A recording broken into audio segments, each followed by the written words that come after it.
그렇다면 소돔과 고모라 사건뿐만이 아니고 거의 모든 윤리 규정에도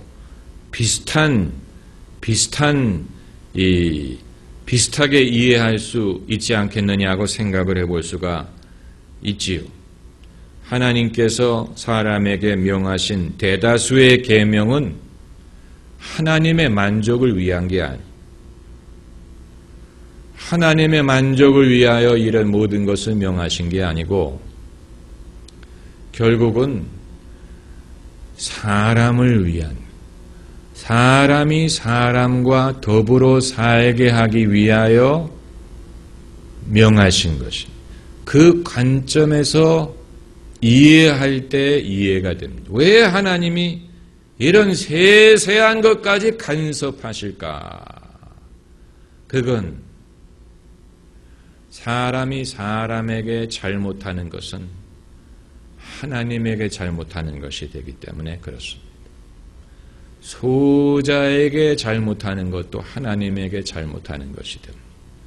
약자에게 잘못하는 것, 자기를 지킬 수 없는 사람에게 잘못하는 것, 자기 스스로를 도울 수 없는 사람에게 잘못하는 것, 또 큰 소리를 낼 수 없는 사람에게 잘못하는 것, 이건 모든 것이 하나님께서 보실 때 진노하시는 약한 사람에게 잘못한 이 조폭이 적어도 옛날 그 영화 장군의 아들이라든가 이런 영화를 보면 옛날의 그 깡패들은 멋이 있었어요.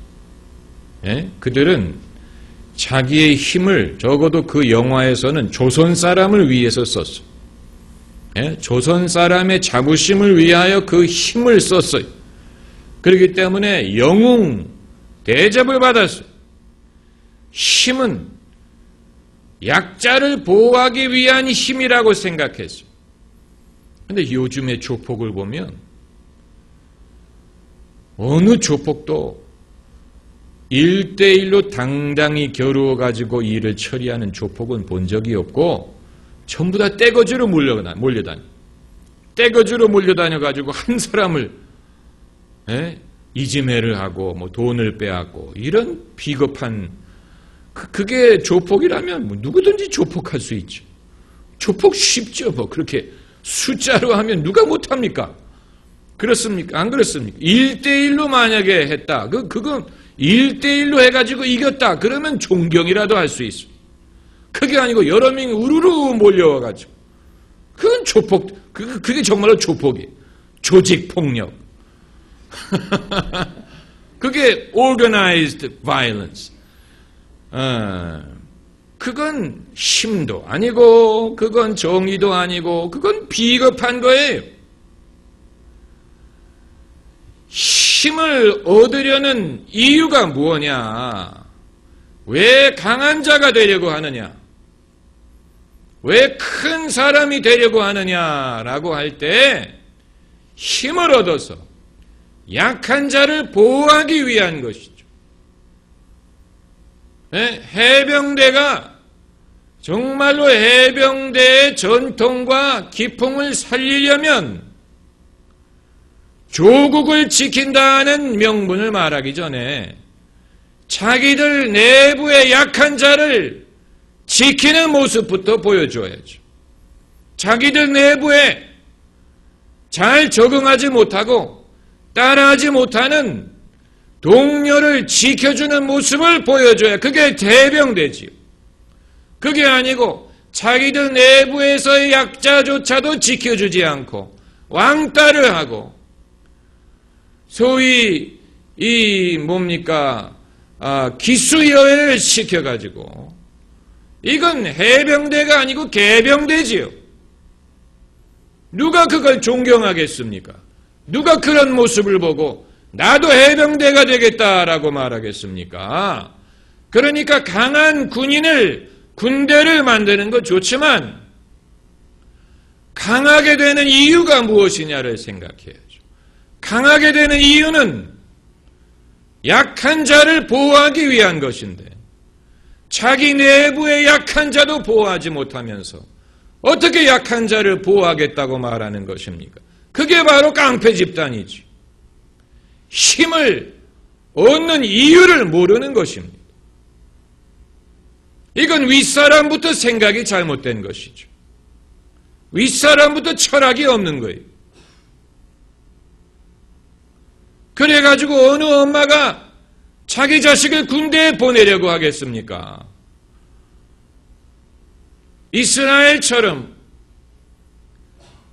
군대에서 복무했다는 것을 자랑스럽게 여기고 군인이 군복을 입고 길에서 히치하이크를 하면 모든 이스라엘 사람들이 태워줘요. 왜냐하면 자기 자식도 군대에 있기 때문에. 그 정도의 어떤 프라이드와 그 정도의 이 단합심이 있어야 되는데, 대한민국은 군대에 가는 것은 마치 교도소에 복역하는 것과 비슷해요. 군대에 가는 청년들이 그 2년의 세월이 교도소에 갇힌 세월처럼 생각해. 잃어버리는 인생이라고 생각해. 이런 미련한 일이 어디 있습니까?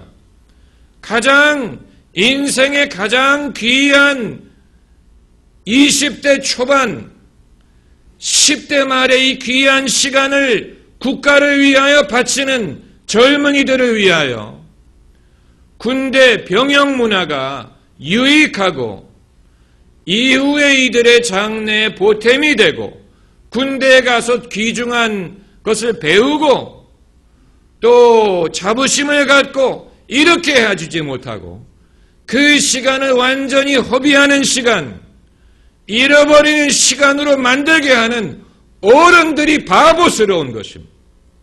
지도자들이 바보스러운 것입니다.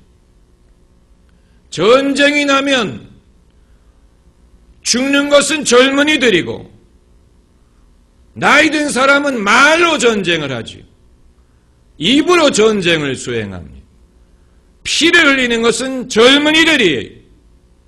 그러나 그 늙은이들이 정말로 젊은이들에게 유익이 될 만한 병영 문화를 만들 생각을 하지 못하고 나도 군대 다닐 때 그랬으니까 너희도 그래라. 이래가지고서는 국가가 발전할 수가 없는 것입니다. 우리나라는 참 미련한 국가예요. 미련한 면이 많아요. 지도자들의 차원에서 미련해요. 도대체 국민을 위해서 어떤 것이 유익한 것을 생각을 하려고 하질 않아요. 나서서 말하지를 않아요.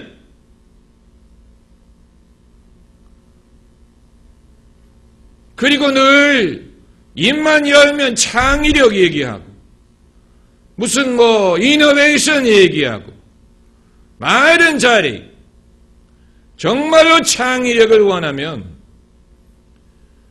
청소년에게 개성을 인정해주고 그들의 개성을 살려주고 개인의 의견을 존중해야 되는데 그거는 하지 않고 집단에 맞춰라, 적응해라, 따라해라 이렇게 말하면서 그러면서 입만 열면 창의력 그 창의력이 어디서 옵니까? 학교에서 창의력을 가르친다고 애들이 창의력이 생길 것 같습니까? 무슨 창의력이 교과서 이름이에요? 창의력 교과서를 읽으면 창의력이 생깁니까? 이런 미련한 사람들이 어디 있어요? 정말로 미련한 사람들 많아요. 적어도 옛날에는 예수 믿는 사람들이 선구자적인 마인드를 가지고 국민을 계몽시키고 앞길을 제시했는데 이 시대에는 예수 믿는 사람들은 많아졌는데 예수 믿는 사람들이 생각하는 것도 세상 사람들하고 똑같아요. 예수 믿는 사람들이 나서서 자기의 소신을 말하려고 하지 않습니다. 그래서 이제 여기에서 이 하나님의 계명, 죄를 죄로 규명하는 하나님의 계명이 어떻게 시작했느냐, 어떻게 비롯됐느냐, 이걸 이제 우리가 생각을 하고자 하는 것입니다. 이게 사람을 위한, 사람에 대한 의무가 그 핵심이 되었다면, 그럼 하나님이 아니고 사람이 만들었다는 얘기가 아니냐, 이런 질문을 하는 사람도 있습니다. 그러나 그렇지는 않습니다. 그 이유는 하나님이 개입하신다는 사실 때문에. 그게 굉장히 중요한 단서입니다. 하나님이 개입하셨다는 사실. 성경 저자가 말하고자 하는 게 아마 그것입니다. 하나님이 개입하신다라는 사실. 여기에 이제 성경적 윤리의 가장 중요한 근거가 있는 것입니다. 기도하십시다.